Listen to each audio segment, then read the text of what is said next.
Hello everyone, कैसे हैं आप लोग। आई होप आप अच्छे होंगे। इस वीडियो में हम देखने वाले हैं सीएसएमए के बारे में, है ना। सीएसएमए क्या होता है इसके बारे में देखेंगे। इसका फुल फॉर्म होता है करियर सेंस मल्टीपल एक्सेस। इसका क्या फुल फॉर्म होता है? करियर सेंस मल्टीपल एक्सेस इसका फुल फॉर्म होता है। इसका क्या काम होता है, चलिए देखते हैं। Enhance the performance of network by reducing the possibility of collision, है ना। कोलिजन को कम करने के लिए, है ना, और परफॉर्मेंस को इंक्रीज करने के लिए जो है हम सीएसएमए का इस्तेमाल करते हैं। CSMA uses the sense before the transmit. ये क्या यूज करता है? पहले चैनल को सेंस करेगा, फिर इसके बाद ट्रांसमिट करेगा, है ना। It means the CSMA sense the traffic of on channel ideal और busy before the transmitting of data, है ना। डेटा को ट्रांसमिट करने से पहले जो है हमारे चैनल को पहले सेंस करता है वो आइडियल है या नहीं। ठीक है। It is minimize the collision but not guaranteed to the eliminate the collision, है ना। कोलिजन को एलिमिनेट नहीं करता है लेकिन इसको मिनिमाइज कर सकता है ना। कोलिजन को मिनिमाइज कर सकता है लेकिन एलिमिनेट नहीं कर सकता है। If the channel is ideal, अगर चैनल आइडियल है the station can send the data to the channel, है ना। अगर चैनल जब आइडियल होगा जब भी ये डेटा को जो है सेंड कर सकता है। Otherwise it must wait until the channel become ideal, और ये वेट करेगा जब तक कि चैनल आइडियल नहीं हो जाता। Hence it is the reduce the chances of collision, है ना, जिसकी वजह से जो है हमारा कोलिजन का चांस कम हो जाता है ना। एक collision occur when a two device send a frame at a same time, है ना। अब कोलिजन कब होता है? जब कोलिजन जब ही होता है जब कोई डिवाइस सेम टाइम पे जो है अपने डेटा को सेंड करते हैं, है ना।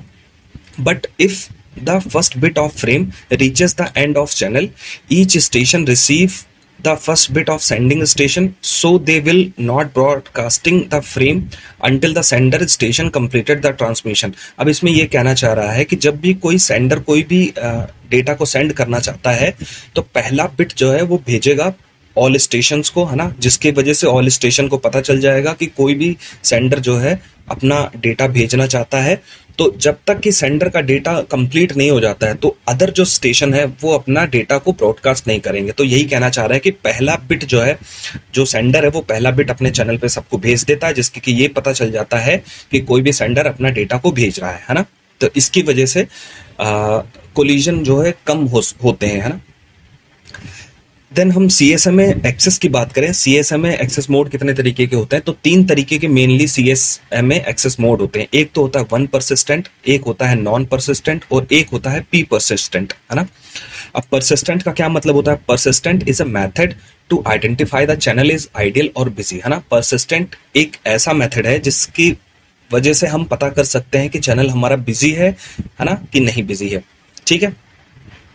तो पहले हम वन परसिस्टेंट की बात कर लेंगे कि वन परसिस्टेंट क्या होता है। This method is a simplest method of the CSMA, है ना। ये एक सिंपलेस्ट मेथड है सीएसएमए का। If station find the medium is ideal then the station will immediately send the data frame with probability 1, है ना। इसमें क्या होता है कि ये कॉन्टिन्यूसली सेंस करता रहता है ना। कॉन्टिन्यूसली चैनल को सेंस करता रहता है, कॉन्टिन्यूसली सेंस करता रहता है। जैसे ही चैनल हमारा आइडियल होता है वो इमीडिएटली जो है अपना डेटा ट्रांसमिट कर देता है विद प्रोबेबिलिटी 1। प्रोबेबिलिटी 1 का क्या मतलब होता है? 100% डेटा को सेंड करेगा वो, है ना। 100% डेटा को वो सेंड करेगा, इसमें कोई वो नहीं है। ठीक है। तो प्रोबेबिलिटी 1 जो है ये अपने डेटा को सेंड कर देता है इमीडिएटली। ठीक है। अब इसकी वर्किंग क्या है? If station want to transmit the data then station first sense the medium, है ना। जब भी कोई स्टेशन डेटा को भेजना चाहता है तो पहले जो है मीडियम को सेंस करेगा। If busy then wait until the channel become the ideal. तो ये वेट करेगा, है ना, एक टाइम पे, और जब तक कि चैनल आइडियल नहीं हो जाता ये वेट करता रहेगा, कॉन्टिन्यूसली सेंस करता रहेगा, कॉन्टिन्यूसली सेंस करता रहेगा, है ना। ठीक है। If station detect the channel is ideal, हाँ, जैसे ही इसको पता चलता है कि चैनल आइडियल है then station will immediately send the data frame. That's why the name of this method is one persistent, है ना। तो इसीलिए जैसे ही चैनल जो है हमारा आइडियल हो जाता है ये इमीडिएटली अपने फ्रेम्स को जो है भेज देता है। In this method is high probability of collision because at same time two station can transmit the data, है ना। तो इस मेथड में दिक्कत क्या है? इसमें हाई प्रोबेबिलिटी ऑफ कोलिजन हो सकते हैं क्योंकि कोई भी जो है स्टेशन जैसे ही आइडियल मिलेगा तो 2 स्टेशन जो है एक साथ डेटा को ट्रांसमिट कर सकते हैं, है ना। तो इसकी वजह से जो है कोलिजन हो सकता है। ठीक है।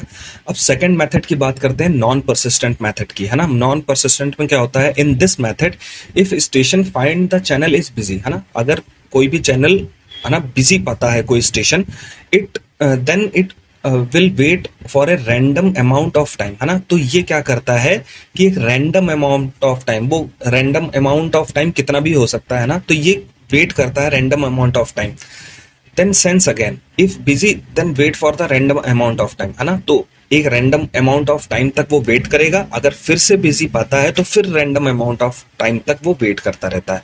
तो इस तरीके से वेट करता रहता है ना। इस तरीके से एक random amount of time wait करेगा, फिर सेंस करेगा, फिर एक random amount of time wait करेगा, जैसे ही ये आइडियल पाता है देन इसके बाद ये भेज देता है अपना डेटा को। ठीक है। वर्किंग इसकी क्या होती है, if station want to transmit the data then first of all it sense the medium, है ना। तो ये क्या करेगा, जब भी कोई भी स्टेशन डेटा को ट्रांसमिट करना चाहता है तो पहले जो है मीडियम को सेंस करेगा, है ना। अगर if medium is ideal then station will immediately send the data, है ना। अगर जैसे ही मीडियम आइडियल पाता है तो वो इमीडिएटली डेटा को अपना सेंड कर देता है। इफ मीडियम इज बिजी, अगर मीडियम बिजी होता है then station wait for the random amount of time, कुछ अमाउंट ऑफ टाइम तक वो वेट करता है, then sense again the channel, है ना। तो फिर इसके बाद वो चैनल को सेंस करेगा, फिर डेटा को भेजेगा, है ना। In non persistent there is less chances of collision, है ना। तो जो ये नॉन परसिस्टेंट मेथड होता है ये लेस चांस ऑफ कोलिजन होता है, क्योंकि इसमें एक टाइम ड्यूरेशन डिवाइड कर दिया जाता है, टाइम के अकॉर्डिंग ही वो अपने डेटा को भेजेगा, एक, है ना। लेकिन जो वन परसिस्टेंट मेथड था इसमें कोई टाइमिंग नहीं थी, है ना। तो इसकी वजह से जो है इसका कोलिजन रेट कम होता है ना। नॉन परसिस्टेंट में जो कोलिजन रेट होता है वो कम होता है as compare to one persistent method. Then P persistent method की बात करते हैं कि पी परसिस्टेंट मेथड क्या होता है। In this method channel is divided into multiple time slot, है ना। इसमें क्या करते हैं कि जो चैनल होता है इसको मल्टीपल टाइम स्लॉट में जो है डिवाइड कर देते हैं, मल्टीपल टाइम स्लॉट में, है ना। The duration of the time slot is greater than और equal to maximum propagation of time. जितना भी डेटा को भेजने में जो टाइम लगता है, प्रोपगेशन जो टाइम लगता है उसके बराबर का ये ड्यूरेशन टाइम होता है या उससे ज्यादा का ड्यूरेशन होता है। जो भी हम टाइम को डिवाइड करते हैं वो कितना डिवाइड करते हैं, जो प्रोपगेशन एक फ्रेम को पहुंचने में जितना टाइम लगता है, प्रोपगेशन टाइम जितना होता है या तो उसके बराबर होता है टाइम स्लॉट या उससे ज्यादा टाइम स्लॉट होता है। ठीक है। This method is design for the combination of advantage one persistent and non persistent. और जो पी परसिस्टेंट होता है वो कॉम्बिनेशन होता है वन परसिस्टेंट और नॉन परसिस्टेंट का। ठीक है। When any station want to transmit the data, firstly it sends the channel, है ना। जब भी कोई स्टेशन कोई भी डेटा को जब ट्रांसमिट करना चाहता है तो पहले स्टेशन को सेंस करेगा, पहले चैनल को सेंस करेगा, है ना। If the channel is busy then station continuously sense the channel again, है ना। तो जैसे ही अगर उसको पता है कि हाँ वो चैनल जो है बिजी है तो वो फिर कॉन्टिन्यूसली सेंस करता रहता है ना, until the channel is become ideal, है ना। जब तक कि चैनल आइडियल नहीं होता है जब तक वो कॉन्टिन्यूसली सेंस करता रहता है। If the channel is ideal then station transmit it data frame by probability P, है ना। तो जैसे ही स्टेशन आइडियल हो जाता है, जैसे ही स्टेशन आइडियल मिलता है तो वो अपने डेटा को भेजता है विद प्रोबेबिलिटी पी। अब प्रोबेबिलिटी पी क्या है ये हम आगे देखते हैं। ठीक है। अब इसकी वर्किंग क्या होती है देखते हैं। The station send the frame with probability P. अब ये प्रोबेबिलिटी पी का क्या मतलब होता है ना, जब भी कोई भी डेटा जब आइडियल होता है, जब भी कोई चैनल जब आइडियल होता है ना, और स्टेशन जो है डेटा को भेजना चाहता है तो वो प्रोबेबिलिटी पी के अकॉर्डिंग वो भेजेगा। प्रोबेबिलिटी पी क्या है, probability P means the network administration give the some probability for send the frame, है ना। एक प्रोबेबिलिटी टाइम देता है ना, एक प्रोबेबिलिटी देता है कि इस प्रोबेबिलिटी का अगर मैच हुआ तो आप जो है डेटा को सेंड कर सकते हैं, अगर प्रोबेबिलिटी मैच नहीं हुआ तो आप डेटा को सेंड नहीं कर सकते हैं। ठीक है। तो वो प्रोबेबिलिटी कौन देता है, नेटवर्क एडमिनिस्ट्रेटिव देता है प्रोबेबिलिटी। ठीक है। अब इसका स्टेप क्या होता है देखते हैं। The station sense the channel continuously. Station जो है कॉन्टिन्यूसली जो है चैनल को सेंस करता रह रहा है ना। When the station find the channel is ideal, जैसे ही स्टेशन आइडियल पाता है, if check the probability result, तो ये क्या करता है, जो प्रोबेबिलिटी रिजल्ट इसको मिला हुआ होता है वो चैनल के थ्रू कंपेयर करता है कि प्रोबेबिलिटी चेक करेगा अपने कि ये प्रोबेबिलिटी से मैच हो रहा है कि नहीं होता है ना। If probability result is greater, है ना, जो चैनल की जो प्रोबेबिलिटी है वो ग्रेटर है उसकी प्रोबेबिलिटी से, जो स्टेशन की प्रोबेबिलिटी है और चैनल की प्रोबेबिलिटी, अगर चैनल की प्रोबेबिलिटी ज्यादा है ना, उसकी प्रोबेबिलिटी से, तो ये जो है वेट करेगा, है ना, नेक्स्ट टाइम स्लॉट के लिए। ये क्या करेगा, ये वेट करेगा।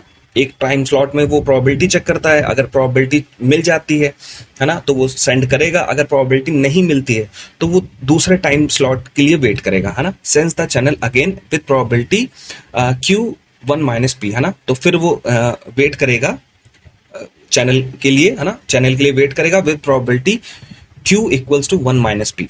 ठीक है। इफ चैनल इज बिजी, है ना, फिर भी अगर चैनल बिजी आता है ना, फिर भी वो वेट करने के बाद भी अगर चैनल बिजी आता है तो it uses the back of procedure, है ना। तो इसके बाद क्या करता है, वो नेक्स्ट टाइम स्लॉट के लिए वो वेट करता है। तो इस तरीके से जो है पी परसिस्टेंट काम करता है ना। If probability result is less than और इक्वल टू पी, है ना, जो प्रोबेबिलिटी चैनल की होती है ना, जो चैनल की प्रोबेबिलिटी होती है वो अगर लेस होती है और बराबर होती है ना स्टेशन की प्रोबेबिलिटी से, तो स्टेशन जो है फ्रेम को सेंड कर सकता है। अगर प्रोबेबिलिटी अगर स्टेशन की कम है और चैनल की ज्यादा है ना, तो वो डेटा को सेंड नहीं कर सकता है। तो ये होता है पी प्रोबेबिलिटी, पी परसिस्टेंट, है ना। पी परसिस्टेंट क्या है, थोड़ा सा कॉम्प्लेक्स है ना। तो आप जो है इसको बार बार देखेंगे तो आपको समझ में आएगा। So thank you.